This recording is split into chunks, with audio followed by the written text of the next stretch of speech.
Hi, welcome to this video. Today I'm going to show how to categorize your data using K-Means clustering. As you can see, we have here reading and writing motivation data of school students. I have 98 cases here. What I've done is I have corroborated this data into intrinsic and extrinsic motivation. So finally, we have 4 variables. And based on these 4 variables, we are going to categorize the students into different groups. So to do that, I'll go to Analyze, Classify, K-Means Cluster, and I'll just reset it. I'll choose 4 variables that we are going to use to classify students. We'll go to Save option. We will choose Cluster Membership because this will automatically save the cluster membership for each student, whether they are falling into first or second or third cluster. Then in options, we can choose the ANOVA table, and in number of clusters, we can mention 3 clusters. How many number of clusters do you want? It is dependent on your research questions and your study. And I'll do it. Okay. We have the output window here.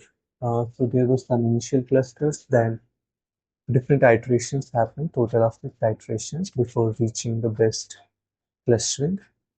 And in final cluster centers, we have 3 clusters where they have shown the bifurcation, how many people in intrinsic or extrinsic are into cluster 1, cluster 2, cluster 3. In ANOVA table, again, we have the descriptives for each variable, intrinsic, extrinsic, and so on. And we also have the number of cases in each cluster, which is 34, 31, 33.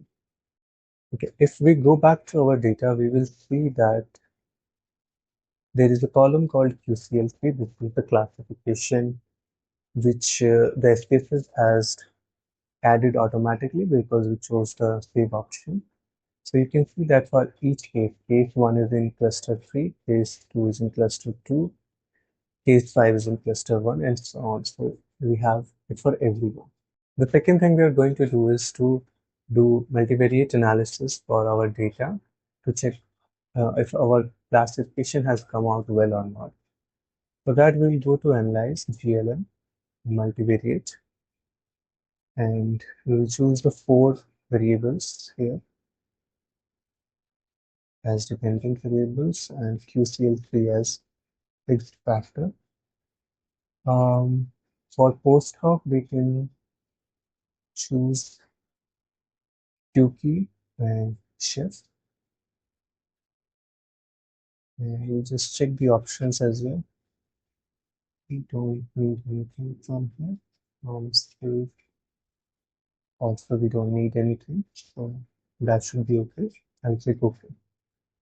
Now this is the output window again, and we have a summary, but we'll go to the multivariate test table where we have the different Wilks Lambda for QCL3. So Wilks Lambda QCL3 is 0.174 and it is at significant at 0.001, and other measures are also significant at 0.001. So it comes out to be a good classification. If we go here, we will see that for intrinsic, extrinsic, and all the 4 variables, we have the value of Tukey and Scheffé HSD, which are significant at 0.001 level.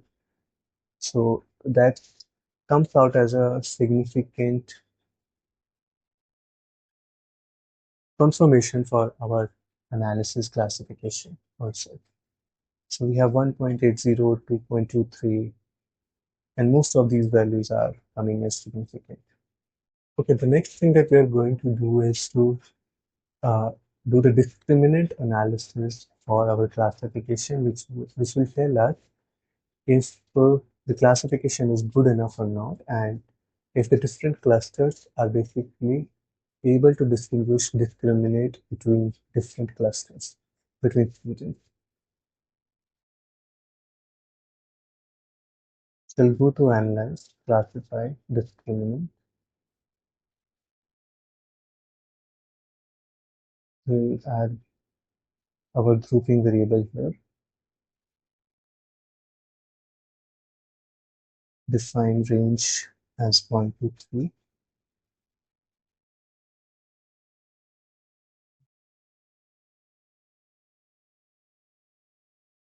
Pick here 4 variables as independent. We'll check our statistics options. Classify. We'll choose the summary table so that we have a final conclusion on how the classification is.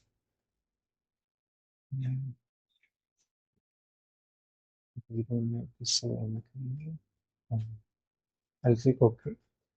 In the summary window,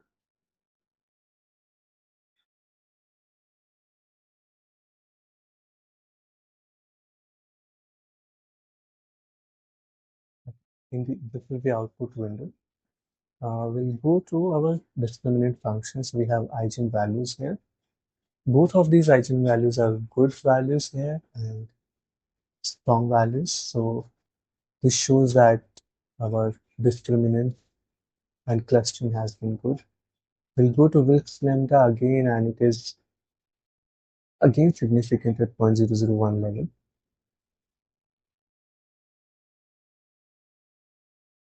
Okay, we'll go to the classification result, the last table, and we will see that it mentions 95.9% of original grouped cases correctly classified. So that's a very good percentage, and our classification results are satisfactorily more than enough. You can also see that for cluster 1, it's 100% class, almost 100% classification. For first cluster, it is 94.1, then 93.5, and then 100%. So these are good classification results.